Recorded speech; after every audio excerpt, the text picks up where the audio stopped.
Namaste, and welcome to our continuing series on Savitri with our beloved Ranga.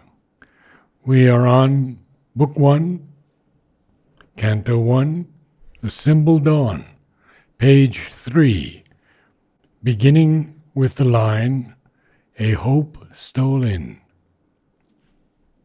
A hope stole in that hardly dared to be amid the night's forlorn indifference.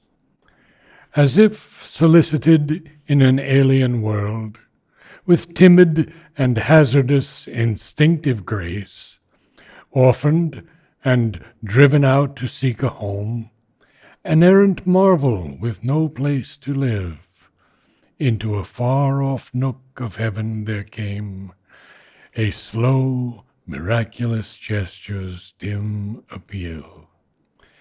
The persistent thrill of a transfiguring touch persuaded the inert black quietude, and beauty and wonder disturbed the fields of God. A wandering hand of pale enchanted light that glowed along a fading moment's brink, fixed with gold panel and opalescent hinge, a gate of dreams ajar on mystery's verge. One loosened corner, windowing hidden things, forced the world's blind immensity to sight.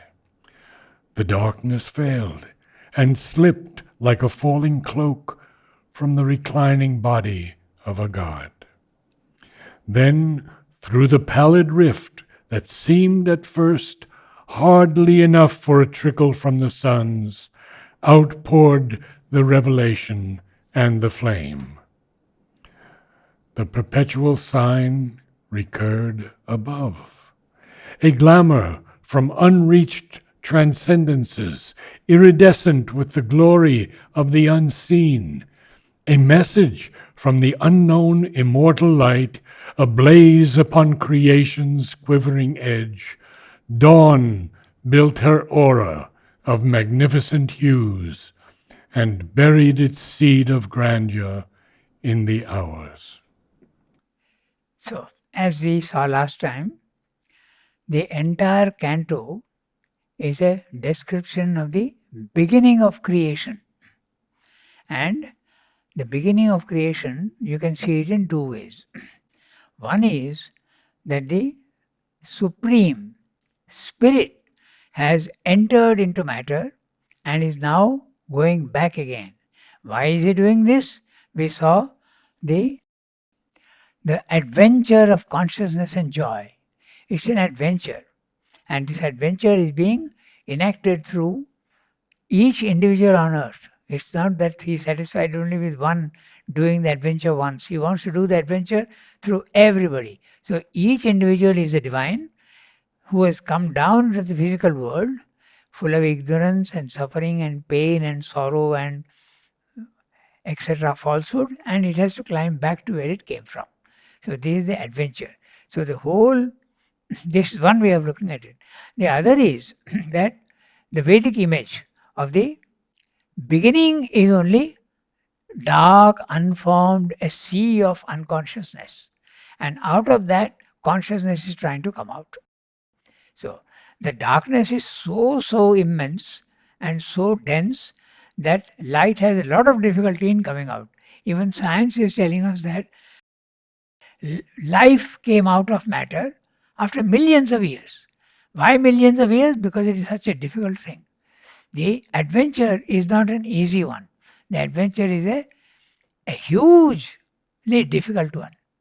So throughout you will see that he is talking of the darkness and there is an effort at coming out, but this effort is weak and trying its best to come out. Again and again it is trying to come out. So this is the image throughout the entire, in different words and different images. Repeatedly the same idea is coming. And the first evolutionary step from the inconscient. This is what he is describing. So now we'll go into each line and you will see that that is repeated everywhere. Okay, so all can be done if the God touch is there. And precisely the God touch is that it's a touch. It's not the God whole. It's just a touch which is there. So everything can be done, however difficult, but it will take time and it's a slow progress. So God touch. It's not God coming down wholly, which is an epiphany. The word will come later on. So all can be done if the God touch is there. A hope stole in that hardly dared to be. There you are. There is a hope that yes, from this inconscience, consciousness can come out. It came in. That hope is coming in because the divine himself has come in. He has come in with a hope that I can do it. Why hope? Because the play is a real play. It's not a pretended play. It's a real play. So it's a hope. Whether I'll succeed or not, you don't know. He has come down and he is doing that. But it's hardly dared to be. That's right. And that's why it's a hope. If it had dared to be confidently, then it wouldn't be a hope. It would be a certainty. So the hope is, he's describing the hope, hardly dared to be. Okay?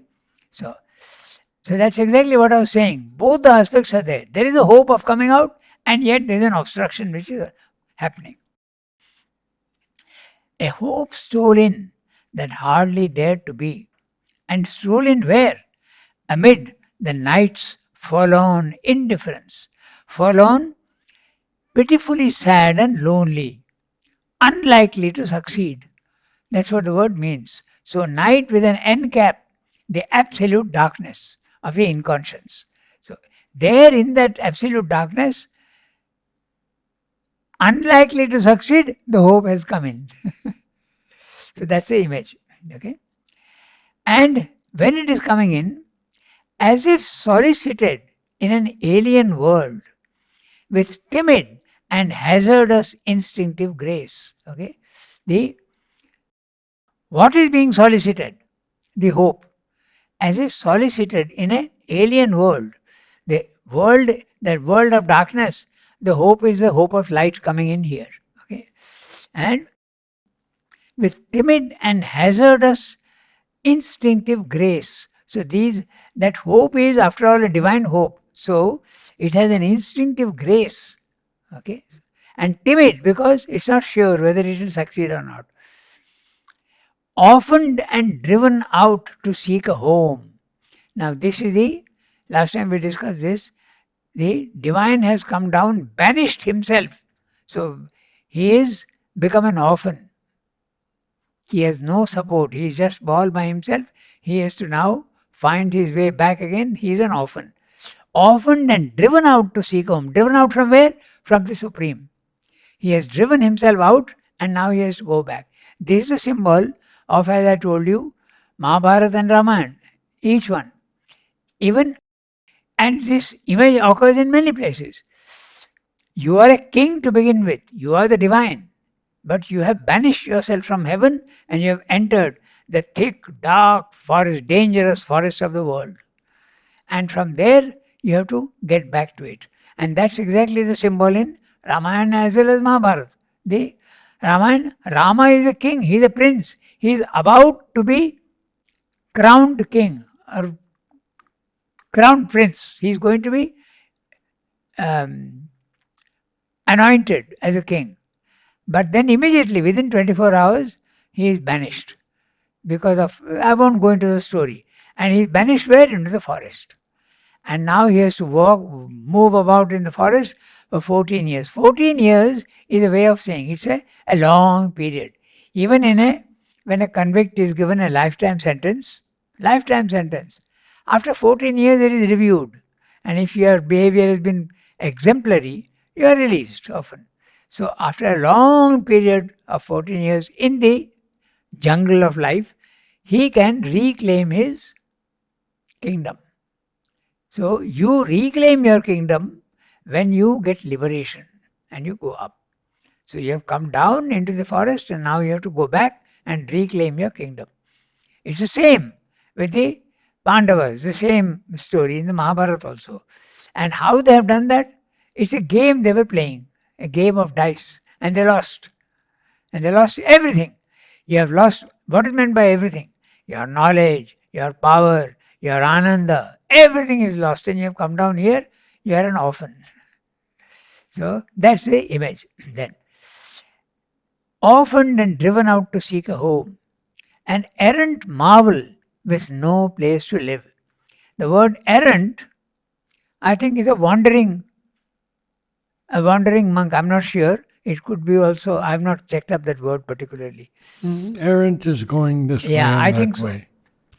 Who is Yeah. just wandering about aimlessly. Yeah. Yeah, Aimlessly, yes. that's right. Aimlessly wandering about.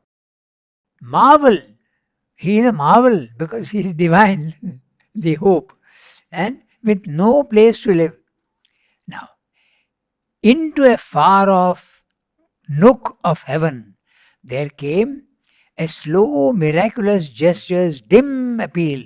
So now the possibility of consciousness coming out is there. So, but still it is very, very dim and very far off nook. Nook is just a small corner somewhere. So, not the whole thing at all. It's just coming out from one corner. What's coming out? A slow, miraculous gestures, dim appeal. So, it's a miracle because out of total darkness, this light is coming out. So, from the nook of heaven. Yeah, because this hope is coming from heaven only. It can't be born here again. It has to be helped from here. A slow, miraculous gesture's dim appeal, the persistent thrill of a transfiguring touch persuaded the inert black quietude, and beauty and wonder disturbed the fields of God. So now you can see the persistent thrill of a transfiguring touch. It's a thrill, persistent thrill of a transfiguring touch. The first transfiguring touch is coming in and persuading the light to come out of the darkness. Okay, so the persistent thrill of transfiguring persuaded the inert black quietude. Now he's used the word quietude, we have to give it a negative connotation, not a positive connotation. It's not the quietude of the self. It's the quietude of tamas, the quietude of the darkness, the inaction. You have to give it that tamas, the inert black quietude. And beauty and wonder disturb the fields of God. Right now, the fields of God is the darkness.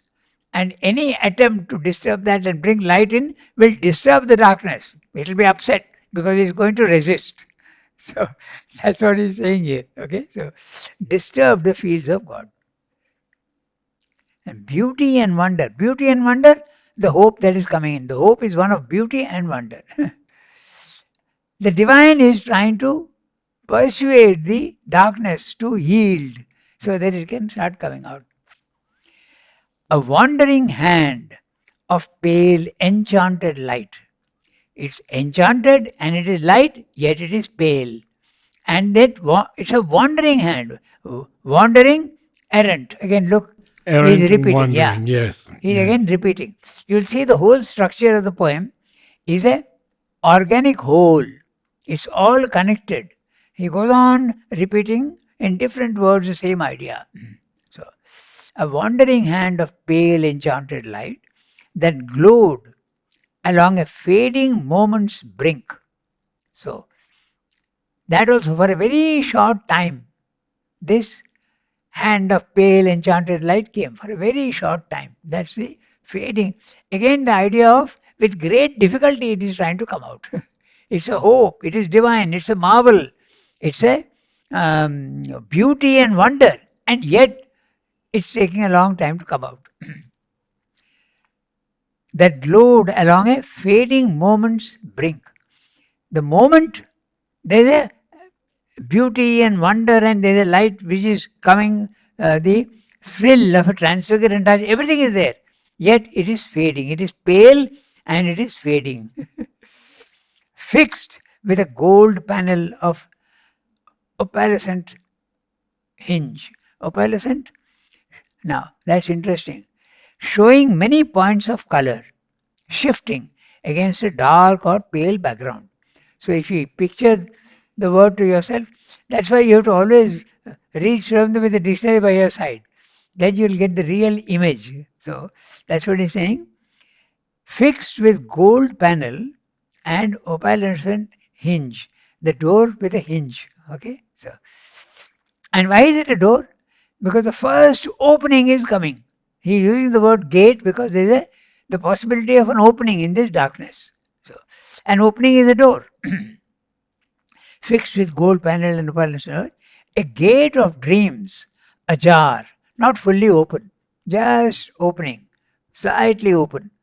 A gate of dreams, ajar, on mystery's verge. Again, mystery. There is a resistance and there is the hope of something coming out. Mysterious. But Mysteries. it's on the verge. Yes, on the verge. Again, the verge. Between the darkness and the light. So always he is using hinge, verge, brink. Okay? You can see all these words are very clearly giving you the double character of the attempt to come out, and there is a resistance to it. The whole poem, the first canto is that, the beginning of creation. Then the next line. One lucent corner, windowing hidden things. So now he is bringing in the image of a window, opening, slight opening. One lucent corner, lucent, shining. That which is shining. Corner, that also, is just not a very big window, it's just a corner. There he has used the word nook. Nook is a corner also. He has used another word now, but again, exactly the same thing again. Windowing hidden things, force the world's blind immensity to sight. So the world's blind immensity is the darkness. Okay? And it is forcing it to sight. The blindness has to become sight. The darkness has to become light. And it is forcing it, trying to persuade it to come out. He is using the word persuade, then he is using the word forcing. Okay? So everywhere trying to come out. The same idea throughout the and this is a very interesting image again he is using. The darkness failed and slipped like a falling cloak from the reclining body of a god. Now, just imagine, the god is reclining. Okay? In fact, in our Indian mythology, the inconscient is pictured as Vishnu, sleeping. Okay? So, that's the immensity. He is sleeping. The God is there, but he is sleeping. He has to be woken up. The reclining body of a god. And the cloak that he is wearing is slowly falling off. So it's very interesting. The darkness is a cloak and it is slowly beginning to fall off. And it is the darkness failed. It's not completely removed. It's just failing and slipped like a falling cloak from the reclining body of a god. Then, through the pallid rift that seemed at first hardly enough for a trickle from the suns. So again, the sun at the highest level. But here when it is coming down to wake the inconscient, it's only a trickle. Again the same idea. Everywhere throughout the same idea. The highest and the brightest has plunged itself into and is persuading the darkness to awake. Hardly enough for a trickle from the suns, outpoured the revelation and the flame. So what is that revelation? The hope. And a hope stolen, and then not only that, but a errant marvel, that also is there. A slow miraculous gesture's dim appeal, beauty and wonder, all this is the revelation coming out. Okay? And the flame. Outpoured the revelation and the flame. Now, again, the next one, see. The brief perpetual sign recurred above. So, brief perpetual, again an oxymoron. Something brief cannot be perpetual, but it is trying to come out, and the word recurrent, it's not giving up. It's trying its best to come out, failing, trying best to come out, failing, trying to best come out, recurring. It's constantly repeating and trying to force itself out. A brief recurring sign, brief perpetual sign recurred above. A glamour from the unreached transcendences. So again, he is describing the highest, trying to awake the lower. A glamour. The highest is the glamour from the unreached transcendences.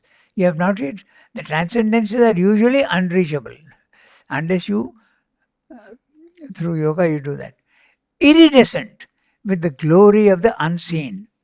Now the word iridescent is very interesting. It is having bright rainbow colors which are shimmering and are changing constantly. So just picture the image to yourself. It's a fantastic image. And Sri Aurobindo says that whatever my poetry is, I have actually seen. This is what I have seen. Sometimes he uses colors. Purple, this, that, gold, opalescent, he has used the word. So someone asked, then Sri Aurobindo said, this is what I have seen. That's why I am describing the exact colors I have seen. So here also this is what he must have seen. Iridescent, bright rainbow colors, which are shimmering, okay, and constantly. This is what he is saying. With the glory of the unseen. The glory is there, but it is not yet seen here. You'll see the whole idea is always that there's both. This is this and there is this. Throughout the whole canto. Okay? Then, a message from the unknown immortal light. The unknown immortal light is above, because here you are in the darkness. The immortal light is unknown. It's not here. A blaze upon creation's quivering edge. So here you are, again edge. And earlier he has used the words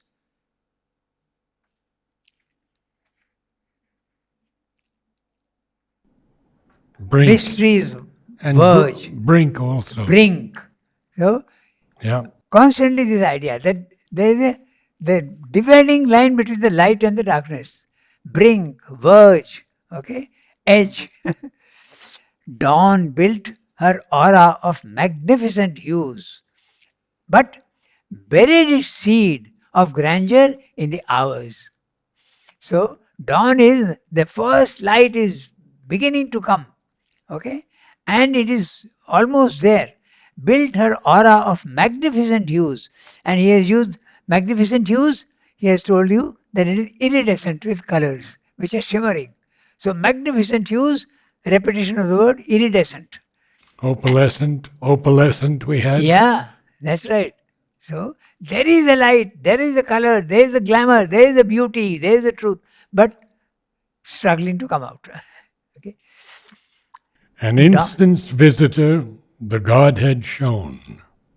On life's thin border a while, the vision stood, and bent over earth's pondering forehead curve, interpreting a recondite beauty and bliss, in colors hieroglyphs of mystic sense.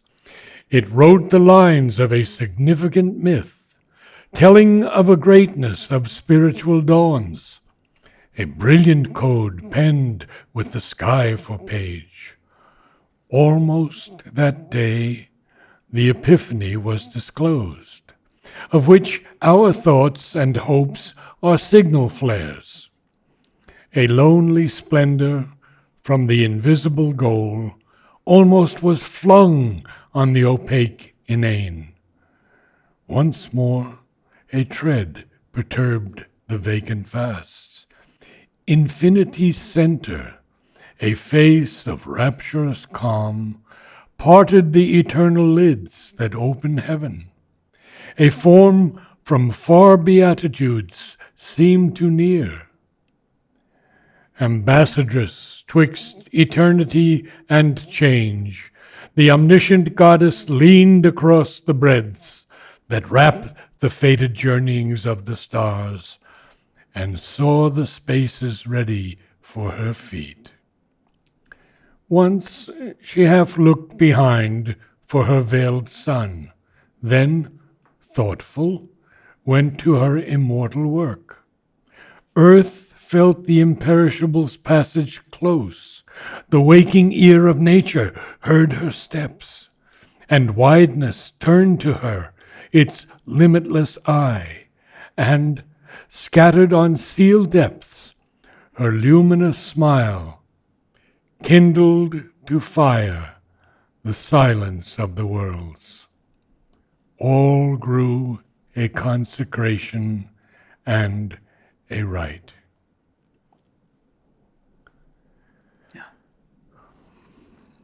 So if you see carefully, you will see that again the same thing, the light trying to come out and the resistance. Okay, so all throughout, beautiful poetry and so many images is going on giving one by one. Okay, so I feel Sri Aurobindo gives us symbols because we couldn't understand what he has brought down only through symbols, perhaps. In fact, the highest truths are always revealed through symbols and visions. They don't use words, so it comes down through symbols. Even when you are on the path of yoga, you get dreams and visions which are symbols, and you have to interpret those symbols. But this interpreting can be very dangerous in the beginning because you may not understand but once you get the clue, then it becomes very clear. Okay, so it's very interesting, but always symbols, and that's why poetry is always symbolic. He is using so many different symbols. Basically the same idea. So we'll just go through, not going into as much detail as I went earlier, because the main idea is now clear. There is a light trying to persuade the darkness to open up. Okay, so dawn built her aura of magnificent hues, but buried its seed of grandeur in the hours. Now, what do you mean by the hours? Time and space are here at the bottom. So the inconscient, and when there is only time and space here. Up there is no time and space. So there are no hours there. So when it speaks of hours, it is here in the inconscient. It's a symbol of the inconscient. An instant visitor, the Godhead shown. Again, the Godhead, the highest, is revealing itself. A little burst of light. Okay. An instant visitor, instants. Only briefly he came for a short time. That's all. On life's thin border, again, thin border, verge, brink, edge. Okay. So, while the vision stood, the vision of dawn, and bent over Earth's pondering forehead curve. Now, bent over Earth's pondering forehead curve, interpreting a recondite beauty and bliss, recondite obscure, that which is not very. So there is beauty and bliss, but they are still obscure. In colors, hieroglyphs or hieroglyphs, as you want to pronounce it, of mystic sense. A hieroglyph is a sign representing either an idea or a sound or a word. And the most famous hieroglyphs are in the Egyptian, paintings on the walls. So all sorts of signs.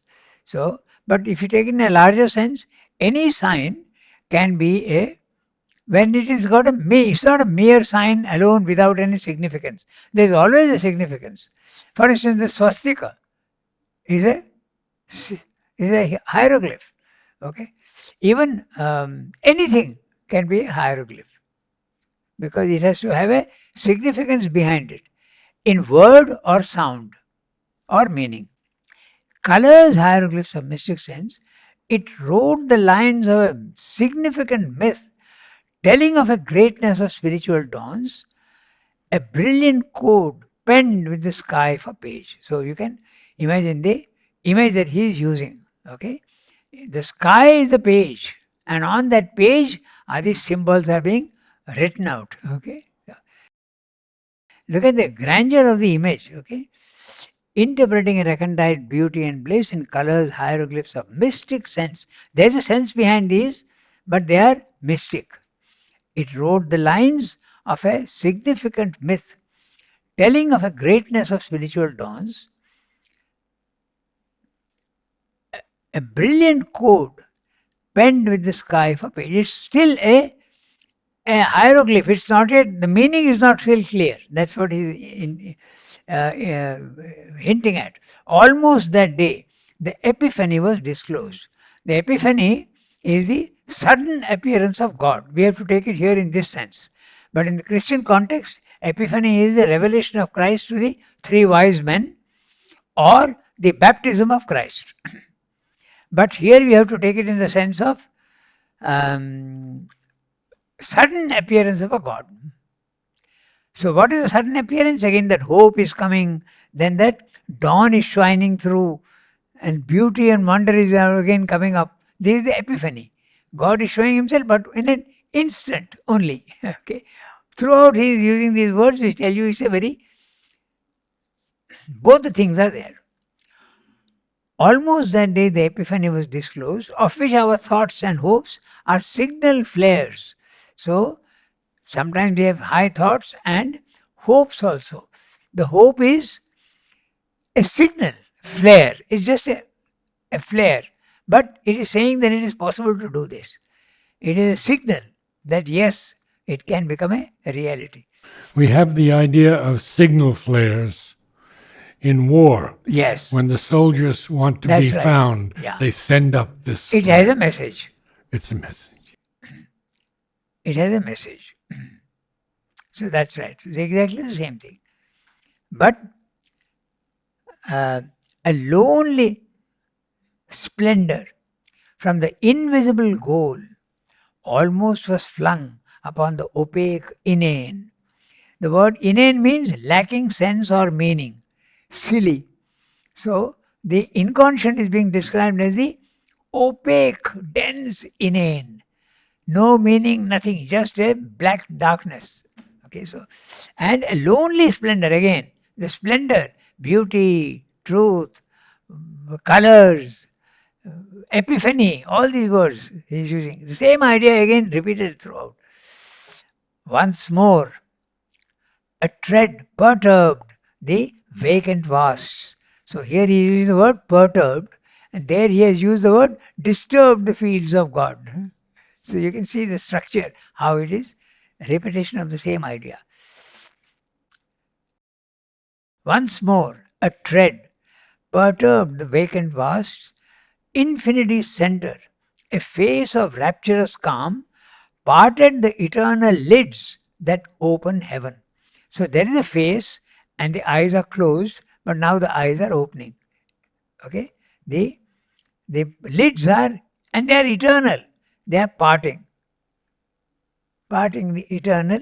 So there is an awakening to sight.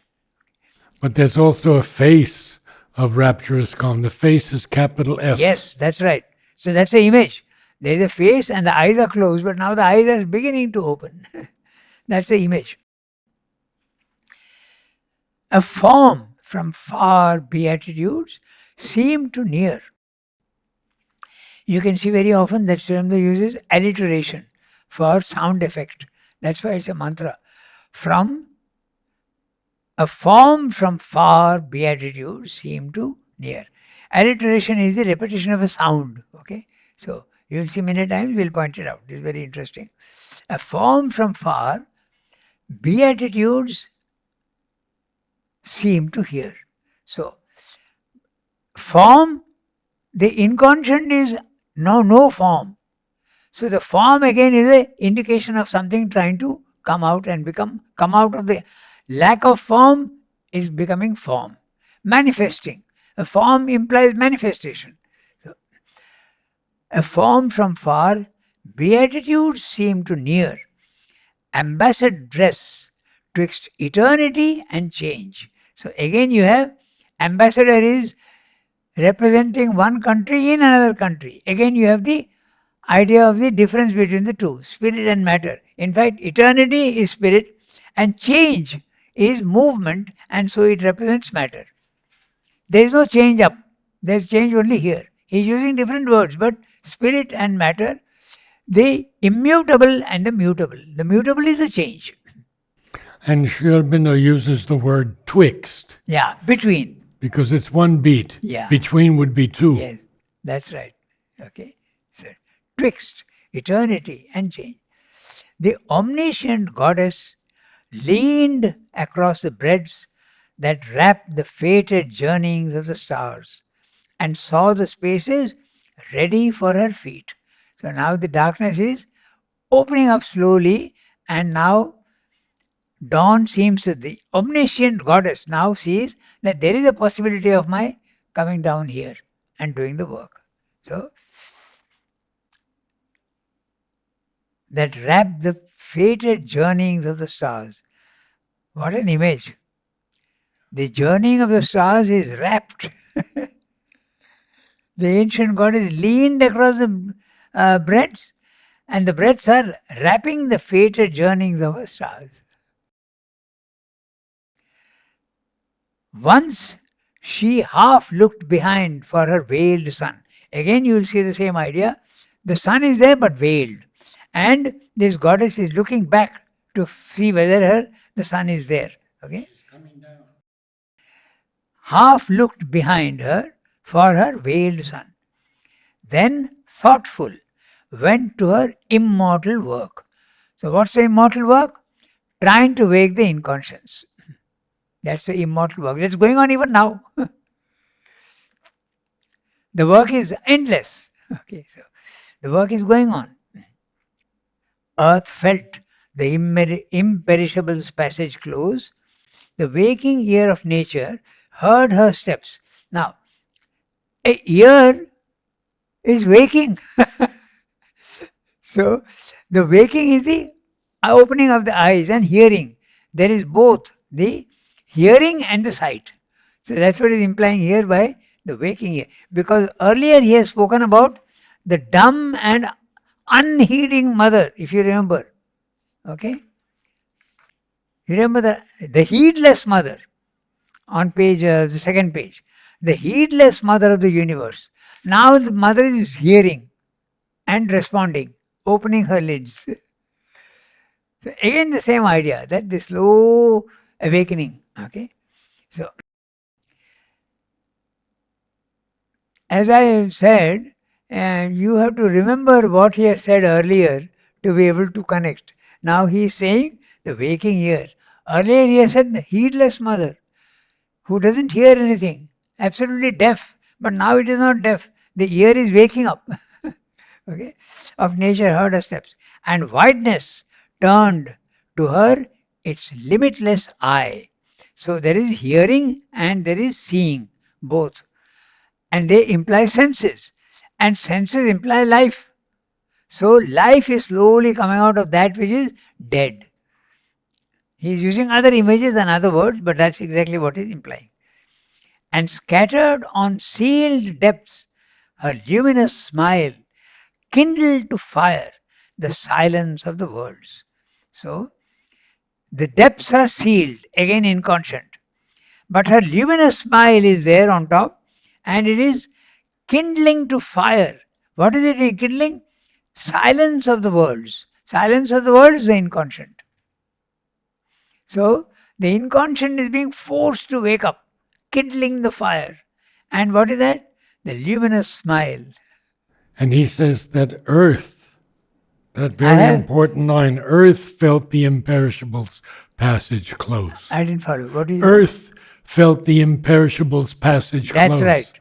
So now we're speaking about the dawn on the earth. Yes. That's this right. earth. Yeah. We have to digest what he's saying and reread again. To make these connections is so important. Yes, we have to see all the connections. How it's an organic whole, the poem. Air was a vibrant link between earth and heaven. The wide-winged hymn of a great priestly wind arose and failed upon the altar hills. The high boughs prayed in a revealing sky. Here, where our half-lit ignorance skirts the gulfs, on the dumb bosom of the ambiguous earth, here where one knows not even the step in front, and truth has her throne on the shadowy back of doubt, on this anguished and precarious field of toil, outspread beneath some large, indifferent gaze, impartial witness of our joy and bale, our prostrate soil bore the awakening ray. Take it to there. Okay, so again the same. Air was a vibrant link between earth and heaven. So very obviously, earth and heaven. Earth is change and heaven is eternity. So he is using the word earth and heaven, and earlier he has used the word eternity and change. Same idea in different words. Eternity is a spirit and change is matter. Here he is saying earth and heaven. The vibrant link. Air was a vibrant link. The first signs of awakening. The wide-winged hymn of a great priestly wind arose and failed upon the altar hills. So, another image. The hills are the altar, okay, and the wind is a priest. And the wind is singing a hymn. And the great priestly wind, okay, is singing a song. The sound is that of a hymn. So arose and failed upon the altar hills. So again, there is a failure. It is rising, okay? It is rising, arose, and then failed upon the altar hills. Sri Aurobindo had to write to Amal about this. Yeah. Because Amal couldn't quite get the imagery. Yeah. There are about 100 pages of letters from Amal. Yeah. Okay, so yeah. The high boughs prayed in a revealing sky. Now, the sky is slowly revealing because the air is a vibrant link. Here, the high boughs, the branches of trees, but very high up. So, they are praying. That's the image. There is an altar, there is a priest, there is a hymn, and there is a prayer. And the wind is singing. Yes. So, the whole picture is so clear. The altar, the hills are the altar, and there is a priest who is singing a hymn, the sound of wind, and the trees are praying. So, this is the image that he is creating. Here, where our half-lit ignorance skirts the gulfs, skirt, go along the edge, and again the gulf. He is talking from the gulf. So, gulf, edge, all these words are again suggesting the edge of something, the end of something. On the dumb bosom of the ambiguous earth. Now he is repeating the dumb bosom. Earlier he has said it is just beginning to awake. It's not, the heedless mother is beginning to awake because waking ear of nature is hearing the steps of God coming and slowly waking up. So, here, where our half-lit ignorance skirts the gulfs, on the dumb bosom of the ambiguous earth. The word ambiguous is not clear, that which can have several meanings. So our earth can have different interpretations. It's a darkness, but it can have so many different interpretations. And the word dumb, Amal wrote me quite a bit on that. He said it's always silent. It is never colloquial stupid. It's silent, quiet. Yeah, that's right. So, on the dumb bosom of the ambiguous earth, here where one knows not even the step in front, and truth has her throne on the shadowy back of doubt. In the physical world, there are dualities, and truth and error always go hand in hand. So, truth is there, beginning, but has a throne. And where is the throne of truth? On the shadowy back of doubt. So, that's again the same idea. On this anguished and precarious field of toil. Precarious field of toil. Anguished and precarious field of toil, description of the earth. There is anguish, there is pain, there is suffering, and there is precarious. Precarious is dangerous. You don't know what is there. And toil, hard labor. You have to struggle hard to understand. Outspread beneath some large, indifferent gaze. Because when you see you are only in the physical world, there doesn't seem to be any help at all. Indifferent gaze. Even when you go to the spiritual levels of consciousness, the witness self is there. Nobody is there to help you. And it is absolutely impassive. You are suffering. There is great tragedy, but the witness is looking at it without being disturbed at all. Okay? Indifferent gaze. Impartial witness to our joy and bale. The word bale is difficulty and sorrow, I feel. It's got many meanings. Yes. But the word bale here means difficulty and suffering. Yes. I think that's what you read. One line more. Our prostrate soil bore the awakening ray. Again the same idea. The soil is prostrate, down, lying down. Okay? No, prostrate is face down. Supine is face up. So prostrate, you're down like that. Okay? But it is bearing the awakening ray. The soil is down, absolutely, hopelessly fallen down. But it is. Yeah. It bore. It was able to take. Yeah, it is beginning to bear the shock. Not accepting, but just beginning to bear the awakening ray. So we stop here today. Thank you. Namaste.